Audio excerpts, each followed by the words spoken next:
السلام علیکم، اردو کہانی میں خوش آمدید۔ ہمیشہ کی طرح آج بھی اردو کہانی سے آپ کو ایک انتہائی دلچسپ کہانی سنائی جائے گی۔ امید کرتی ہوں کہ کہانی آپ کو پسند آئے گی۔ کہانی شروع کرنے سے پہلے نئے آنے والوں سے گزارش ہے کہ ہمارے چینل اردو کہانی کو ضرور سبسکرائب کریں اور ہماری ویڈیوز سب سے پہلے دیکھنے کے لیے بیل آئیکن کو ضرور کلک کریں۔ سوچتی ہوں کہ آپ کو اپنی بربادی کی داستان کہاں سے سنانا شروع کروں۔ میرے والد جو پوسٹ ماسٹر کی نوکری سے ریٹائرڈ ہو کر اب محلے میں چھوٹا سا جنرل سٹور چلا رہے ہیں، ہم 3 بہن بھائیوں کو انہوں نے اعلیٰ تعلیم دلوانے میں کوئی کسر نہ چھوڑی، مگر نصیب نے ہمارا ساتھ نہ دیا۔ نہ ہی میرے والدین وہ خواب دیکھ سکے جو انہوں نے کبھی سوچے ہوں گے۔ میں اپنے گھر میں بڑی تھی، مجھ سے چھوٹا کامران اور اس سے چھوٹی عفت تھی۔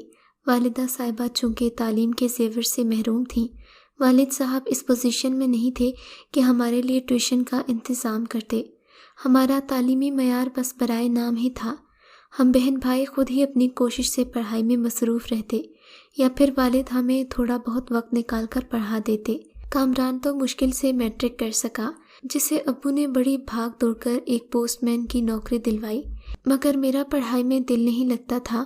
میں گھر میں بیکار بیٹھی رہتی تھی، اپنے والدین کے لیے کچھ کر بھی نہیں سکتی تھی۔ میری ایک سہیلی نے مجھے مشورہ دیا کہ تم میڈیکل میں تو نہیں جا سکتی، مگر دکھی انسانیت کی خدمت کرنے کا ایک طریقہ ہے کہ تم لیڈی ہیلتھ ورکر کا کورس کر لو۔ اس کی یہ بات میرے دل کو لگی۔ میں نے ابو سے اس سلسلے میں بات کی، انہوں نے میری خواہش کے پیش نظر داخلہ دلوا دیا۔ ہاسٹل بہت اچھا تھا، مگر یہاں کا ماحول میرے لیے اجنبی تھا۔ میں نے خود کو یہاں کے ماحول کے مطابق ڈھال لیا۔ کچھ عرصے کی ٹریننگ کے بعد ہمیں ہسپتال میں نوکری مل گئی۔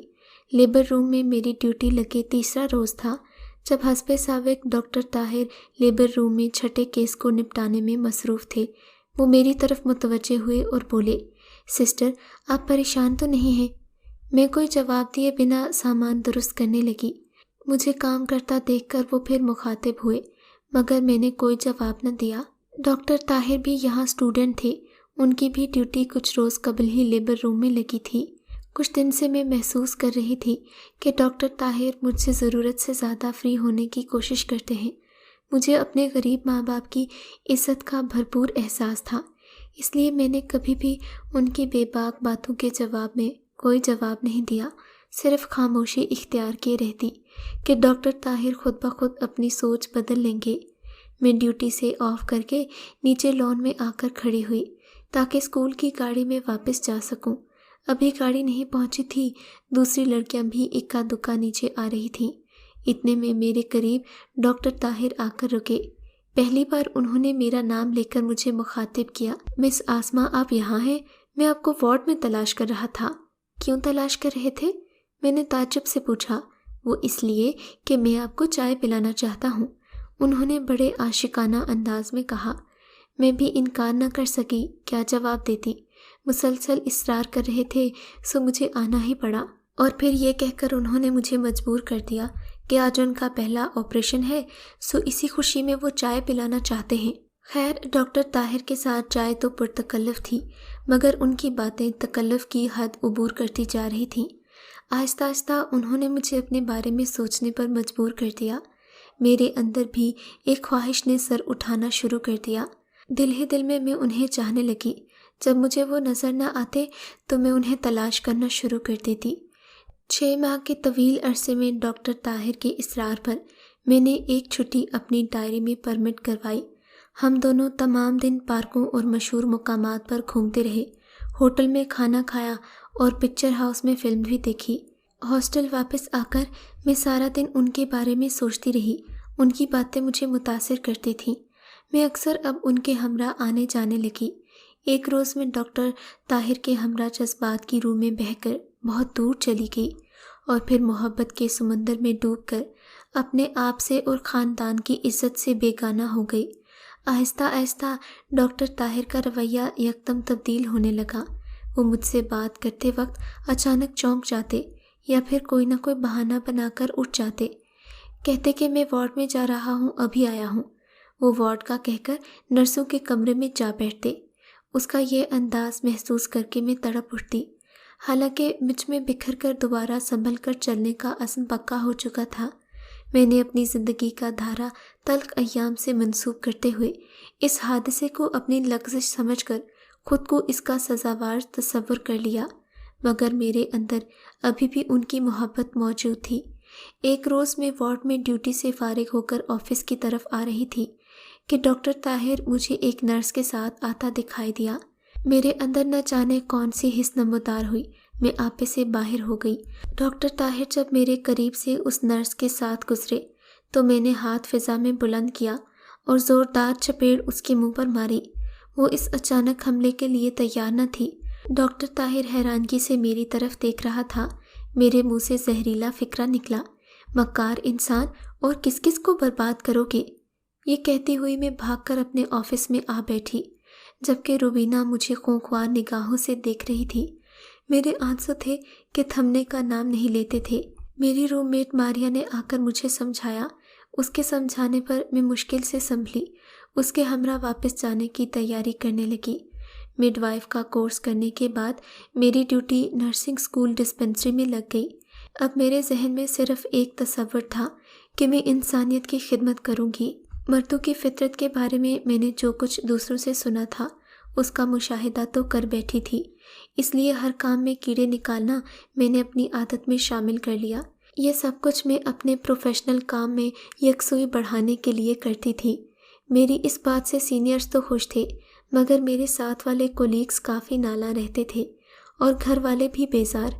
اپنے کیریئر میں میرا کئی مردوں سے واسطہ پڑا، مجھے کئی نورانی چہروں سے بھی ملنا پڑا جو بظاہر تو انسانیت کی اعلیٰ معراج کے علمبردار تھے، مگر جب ان کو قریب سے دیکھنے کا اتفاق ہوا تو میری روح تک کانپ گئی۔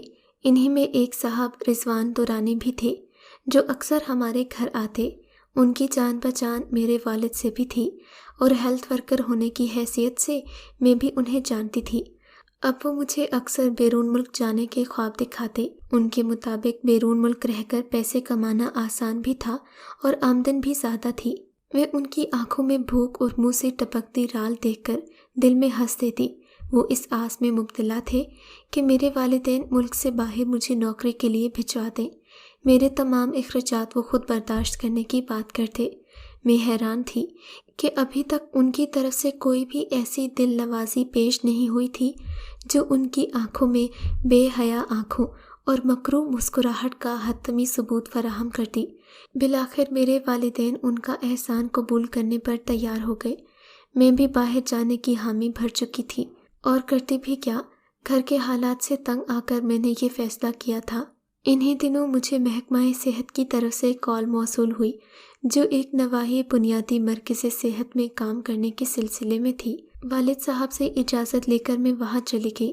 وہاں کام کرنے کا مسئلہ یہ تھا کہ میرے ساتھ رہنے والا کوئی نہ تھا سوائے ایک دائی کے جو میرے کوارٹر میں ہی ہوتی تھی، مگر پھر بھی یہاں مجھے اکثر ڈر لگتا تھا۔ ایک روز اس کی زبانی علاقے کے بڑے ذمہ دار کا پیغام ملا کہ وہ گھر پر کوئی مریض دیکھنے کے لیے بلا رہے ہیں۔ میں دائی کو لے کر اس کے گھر چل پڑی۔ راستے میں مجھے زائدہ کی باتیں بڑی بدلی ہوئی لگیں۔ وہ چودھری صاحب کی تعریفوں کے پل باندھ رہی تھی۔ میں کوئی جواب دیے بنا ہی اس کے ساتھ چلتی رہی۔ زائدہ مجھے گھر کی بجائے ڈیرا پر لے آئی جہاں چودھری صاحب بیٹھے حقہ پی رہے تھے۔ ان کے ارد گرد کئی اور لوگ بھی موجود تھے۔ ہمیں دیکھ کر وہ مسکرائے اور زاہدہ کو اندر جانے کا اشارہ کیا۔ میں سمجھی کہ شاید مریض اندر ہے، اس لیے میں بے دھڑک اس کے ساتھ چلی گئی، مگر بیٹھک خالی تھی۔ میں نے حیران نظروں سے زاہدہ کی طرف دیکھا، مریض کا دریافت کیا۔ اتنے میں چودھری صاحب بھی آ گئے۔ آتے ہی مخاطب ہوئے، میری مرضی کے بغیر یہاں ملازمت کرنا بہت مشکل ہے۔ زاہدہ بی بی، تم نے اسے سب کچھ بتا دیا ہے نا؟ اس کے چہرے کی شیطانی مسکراہٹ کو میں فوراً بھانپ گئی۔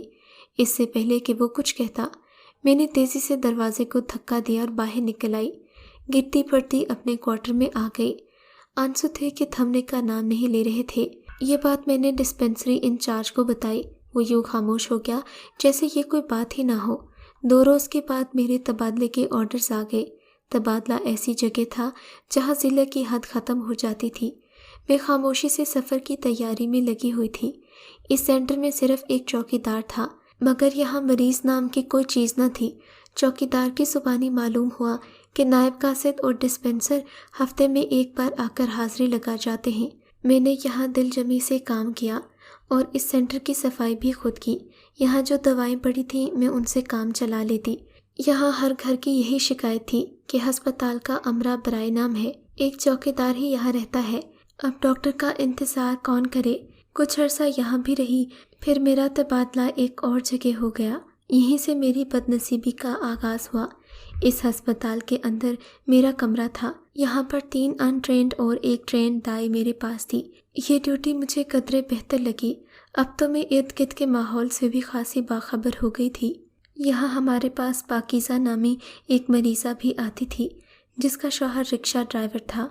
میں اس کے ساتھ اکثر آ کر بیٹھتی، وہ میرا بہت احترام کرتا۔ اپنی بیوی کے کیس کے حوالے سے بھی وہ میرا کافی احترام اور بھروسہ کرتا تھا۔ مجھے بھی اس کا کیس کرنے میں کوئی اعتراض نہیں تھا، کیونکہ میں نے جس محنت سے اس کا علاج کیا تھا اس کا ثمر خدا کی طرف سے ملنے والا تھا۔ مجھے بھی ان میاں بیوی پر بہت اعتبار تھا۔ ایک دن دوپہر کو آ کر میں آرام کر رہی تھی کہ باہر دستک ہوئی۔ میرے بھائی نے بتایا کہ پاکیزہ نامی کسی عورت کا خاوند آیا ہے اور آپ کو بلا رہا ہے۔ میں اٹھ کر دروازے میں آئی۔ باہر پاکیزہ کا شوہر کھڑا تھا۔ باجی، پاکیزہ کی طبیعت بہت خراب ہے، اس نے آپ کو فوراً بلایا ہے۔ میں کچھ سوچ کر تیار ہوئی اور گھر بتا کر اس کے ہمراہ رکشے میں بیٹھ کر اس کے گھر آ گئی۔ پاکیزہ کا کیس تیار تھا۔ میں نے ضروری انتظامات کے بعد اسے انجیکشن دیا اور بیٹھ کر انتظار کرنے لگی۔ خدا نے پاکیزہ کو بیٹا دیا۔ دونوں میاں بیوی بہت خوش تھے۔ اس کا شوہر مٹھائی کا ڈبہ لے آیا، میرے لیے نیا سوٹ اور کچھ روپے جن کا اس نے شاید پہلے سے انتظام کر رکھا تھا۔ میں انکار کرتی رہی، آخر اس کے اصرار پر مجھے لینا ہی پڑے۔ کافی رات ہو چکی تھی۔ میرے جانے کے لیے وہ رکشہ لے آیا۔ میں پاکیزہ کو ضروری ہدایات کرتی رکشے میں بیٹھ گئی۔ راستے میں بڑی سڑک عبور کر کے جب ہم مین روڈ پر آئے تو اچانک ہمارے پیچھے سے ایک تیز رفتار موٹر سائیکل رکشے کے آگے آ کر رک گئی۔ اگر سلیم بریک نہ لگاتا تو حادثہ ہو جاتا۔ موٹر سائیکل پر 2 آدمی سوار تھے۔ ان میں سے ایک نے پوچھا، سلیم یار اکیلے ہی؟ آنے والے نے بڑی بے تکلفی سے کہا اور مجھے واہیات نگاہوں سے دیکھنے لگا۔ سلیم نے فوراً رکشے کے اندر لگا بلب بند کرتے ہوئے کہا، ناصر راستہ چھوڑ دو، یہ میری سواری ہے۔ اس نے بھی ڈھٹائی سے جواب دیا، تو میں نے کب کہا کہ سواری نہیں ہے؟ اور پھر بازاری مال تو سب کا مشترکہ ہوتا ہے۔ سلیم نے طیش میں آ کر اس کے منہ پر تھپڑ دے مارا اور پھر دونوں اس پر جھپٹ پڑے۔ اس نے مجھے بچانے کی بہت کوشش کی اور اسی کوشش میں وہ اپنی جان سے بھی گیا۔ میں میڈیکل سے وابستہ تھی، مگر مجھ میں ہمت نہیں تھی کہ اس صورتحال میں کچھ کر سکوں۔ اتنے میں ایک پولیس کی گاڑی ہمارے قریب آ کر رکی اور پھر رکتی ہی گئی۔ پولیس نے مجھے اس جرم میں گرفتار کر لیا۔ میں غریب تھی، میری طرف سے کیس لڑنے والا کون تھا؟ ہیلتھ ورکرز نے بھی میرا ساتھ نہ دیا اور یوں میں اتنی سی عمر میں جیل میں بیٹھی سلاخوں کے پیچھے نہ کردہ گناہوں کی سزا کاٹ رہی ہوں۔ حالانکہ میرا خدا جانتا ہے میرا کوئی قصور نہیں تھا، مگر جن لوگوں نے حملہ کیا تھا وہ طاقتور گروہ سے تعلق رکھتے تھے۔ انہوں نے سارا الزام میرے سر دھر دیا۔ خدا جانے میری جانب سے کیا کیا کہانیاں گھڑی گئی تھیں، مگر وہ لوگ سزا سے صاف بچ نکلے اور میں اپنی بد نصیبی کا رونا روتی رہ گئی۔ اگر آپ کو یہ کہانی اچھی لگی ہے تو اس ویڈیو کو لائک کیجیے اور اس طرح کی مزید ویڈیوز دیکھنے کے لیے ہمارے چینل کو سبسکرائب کیجیے۔